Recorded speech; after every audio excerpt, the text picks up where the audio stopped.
Je vous adresse, ce matin, mes salutations les plus distinguées.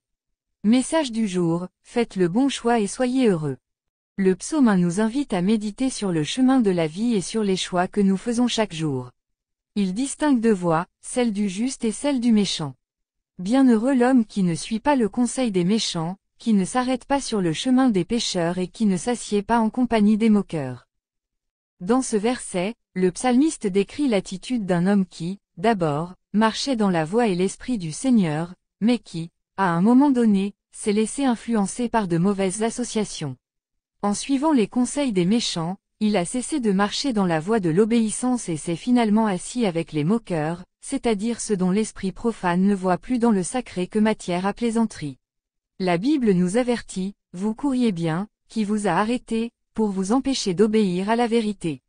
Cette influence ne vient pas de celui qui vous appelle. Un peu de levain fait lever toute la pâte. Galates 5, 7-9.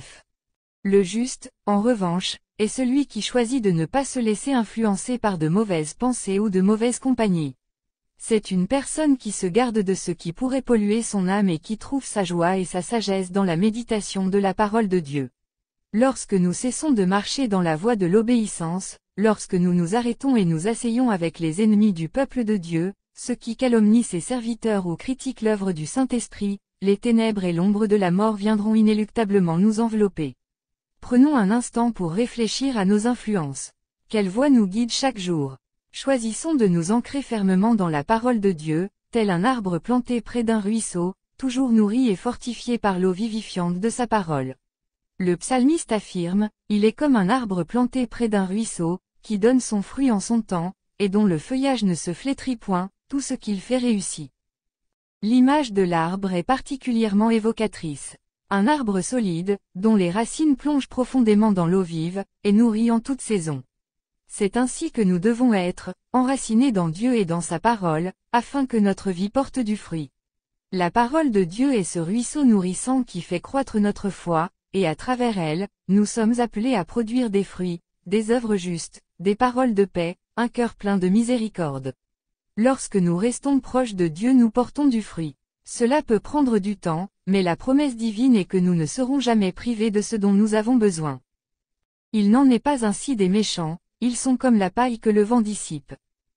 Ce contraste est saisissant, ceux qui choisissent d'ignorer Dieu et de suivre des voies éphémères sont comparés à de la paille emportée par le vent. Ce sont des choix vains et fragiles qui ne résistent pas aux épreuves de la vie. Réfléchissons aux choix que nous faisons. Cherchons-nous des solutions temporaires, des plaisirs passagers, ou cultivons-nous des valeurs durables, celles qui proviennent de Dieu et qui, elles, traversent le temps? La mort, la ruine éternelle, est l'ultime sort de ceux qui se laissent influencer par les agents des ténèbres et qui abandonnent les commandements du Seigneur. Mais ceux qui vivent selon les principes divins, même si le chemin peut sembler difficile parfois, sont conduits vers la paix, la prospérité spirituelle et, en fin de compte, la vie éternelle. Prions ensemble. Seigneur, donne-moi le discernement nécessaire pour reconnaître ta voix parmi toutes celles qui m'entourent. Que ta parole soit pour moi une source d'eau vive, me nourrissant chaque jour. Fais de moi un arbre bien enraciné, portant du fruit en ton nom. Amen. Que Dieu vous accorde une journée couronnée de bénédictions et de succès, au nom de Jésus-Christ. Amen. Prophète Sekongo Mamadou.